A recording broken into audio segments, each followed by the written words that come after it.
Alrighty guys, welcome back to another one. This time, we're loading up some more 10 gauge. This is going to be a 55 pellet load of number 4 buck, which I am dubbing Coyote Chaos. In the past, I have done a 3 ounce load that I dubbed the Coyote Nuke. This load is only 2 5/8 ounces, not 3 ounces. Yeah, I say only 2 5/8. Either one of them is absolutely crazy. Now, Winchester actually did used to load a 54 pellet number 4 buck load for 10 gauge. They still do for 12 gauge, but the 10 gauge is discontinued. I actually have some, factory Winchesters. Those were made in the early 90s. Problem with those is when you shoot them, the brass cracks. Just how it is. I don't shoot them, I just hang on to them as a keepsake. They look cool. Now this load, based on past experiences, is going to be running upwards of 1200 FPS, so I'm going to call this a good 50-yard Coyote load, or Coyote for those of you that are in places that pronounce it wrong, but tomato, tomato. Now the only components you need for this, it's a fairly simple load, is a once-fired hull. These were sent to us by a good friend of mine. He actually sent a box of, I want to guess, about 300 hulls, so very appreciative of that. 10 gauge hulls are very hard to come by, but anyway, you'll need some Hodgdon little gun powder, an X10X gas seal, a 1/2 inch vibra cushion wad, 55 pellets of number 4 buck. Specifically, I'm using Hornady number 4 buck. Now, traditionally, it is a 54 pellet load, but this Hornady number 4 buck, I'm guessing it's just because it's probably a little bit smaller than 24 caliber. I'm going to say it's around 235, and this stuff is a little bit lighter than my cast number 4 buck.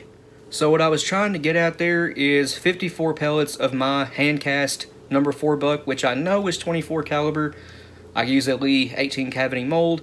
That stuff, 54 pellets of it weighs 2.68 ounces on the scale, which is 2 11/16. With buffer, it's a full 2 3/4 ounce load. The Hornady number 4 buck on my scale weighs 2.57. With buffer, it weighs 2.62, which is 2 5/8 ounces. So I'm guessing this stuff is slightly smaller than 24 caliber. It could be 235. I think I misspoke there. 55 pellets of the Hornady number 4 buck weighs 2.57 ounces, and it actually stacks right in the hull. If you just load 54, you get 1 pellet on top that's missing. Uneven stack. It's just a little void on top, but 55 pellets cures that. So anyway, let's get to resizing and depriming this. I'm using a Mech 10 gauge resize ring. Using my Leodol, I've converted to 10 gauge. A piece of PVC pipe, about, 1.5 inches tall, and just big enough around to fit over a 10 gauge hole. You guys have seen me do this a million times that have watched the 10 gauge videos. But resize, got it. A little bit tight, but we are fully resized. To get that off, well, go ahead and get it started to get off. But you'll notice the brass on these federals is way too tall to come off. Sometimes you can smack it. That ain't happening. So just pull out your spring and your primer seating pin. I don't know what it's called, but anyway. Now the press has enough throw to actually kick that ring off. So, we are resized. We're not deprimed yet, though.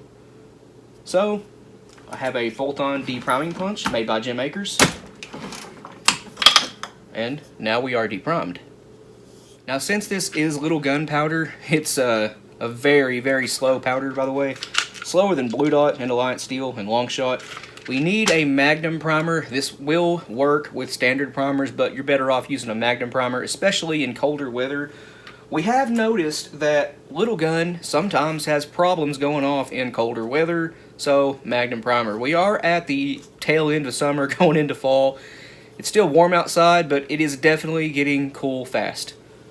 Anyway, 209A primer. You could you could also use a CCI 209M or Remington 209P if you have them. I haven't seen those in years, but I'm using, again, a 209A. Now, we need 45 grains of Hodgdon little gun. Need a little bit more. So we have our 45 grains. Always double check that, especially with these big loads like this. An X10X gas seal, and these are symmetrical. You can load them either way. There is no top, there is no bottom.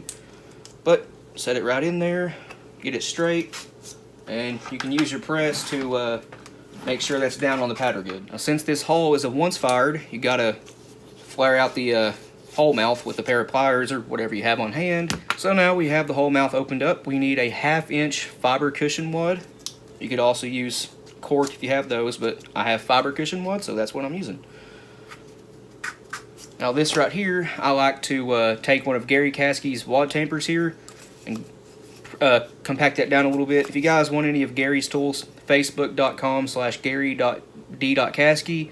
He makes wad tampers. He calls them slug nudgers. He also makes wad slitters, hall trimmers, and wad trimmers. So again, if you want any of Gary's tools, facebook.com/gary.d.caskey. So what I was getting at there is you need to add a little bit of compression to this for a proper stack height. The Mylar wrap, all you have to do is roll it up and set it down inside your hull. And this is the My Thin Mylar from Ballistic Products. So now that we have our Mylar wrap in, we need 55 pellets of Hornady number 4 buck, which is what I have here. And guys, this stuff smells weird. Like it smells, I don't know. You ever caught a lightning bug and squished it? That's what it smells like. It's just odd. I've got 55 pellets in here, which is right below the crimp line. This load will need an overshot cord. That's fine. I'm using Ballistic Products. There it is. I'm using Ballistic Products ITX buffer. It's my favorite buffer. If you hear that in the background, that is the bell around my cat's neck. She has a collar. It's got a bell on it. But anyway, buffer. You're going to want to buffer this up to 2 5/8 ounces, which is 2.62 on the scale. I've got the top roll of pellets about halfway covered, and for an overshot, I'm just using a very thin piece of a nitro card, probably 35 thou. Set that right on top of your pellets, and we are ready to crimp. Using my modified Lee load all to load 10 gauge. I think that's lined up right there. You need a point facing you. Back station is the 6-point crimp. This is modified from a 12 gauge press. Beautiful pre-crimp.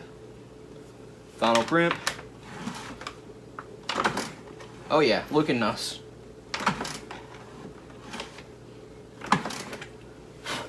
Check that out. Very, very nice looking crimp. Now, I am going to, off camera, give this a kiss with the GOP BN2 10 gauge crimp finisher to make that look like a factory shell. I would show you, but I really have no place in my bar to do that right now. Sorry guys. And there we have it. Notice the taper on it, and this looks like a factory shell, at least to me. It absolutely did not need that GOP, but can't hurt. I have it. Why not use it? Sure did make it look pretty though. Now, like I said earlier, you can absolutely take this up to 3 ounces, but for that load, I would either roll crimp it with a 45 grain charge or back it down to 43 and then fold crimp it like this. But yeah, 3 ounce loads are awesome. Either way, like I said earlier, you'll need a tight choke. Again, we use a 680 to 690 constriction for these big loads like this. They pattern pretty well. I'm not sure if this video is out yet or not, but recently, me and Josh and Jaron, we did a 12 gauge 3.5 inch buckshot video. We were using the 835 and the Kicks 680 GT choke, Goblin Thunder, and we shot a 54 pellet number 4 buck load, this Hornady number 4 buck load to be specific, and at 42 yards we had a beach ball size pattern, and it was perfectly even, uniform, no flyers. So this load right here, same pellet count, we're going to use about the same choke size, 685 Kicks GT, again, Goblin Thunder. It should pattern very much the same. But anyway, guys, that's going to do it for me. Please like and subscribe. We always appreciate that. If you have any questions or comments, leave them in the comments section below, and we'll get back to you. And if you want to, go check out our Patreon. It's only $1 a month, or as low as $1 a month. You guys get early access to content. A link to that, as well as a link to our Instagram and Rumble accounts, will be in the description below. But other than that, you guys take it easy, and we'll see you in the next one.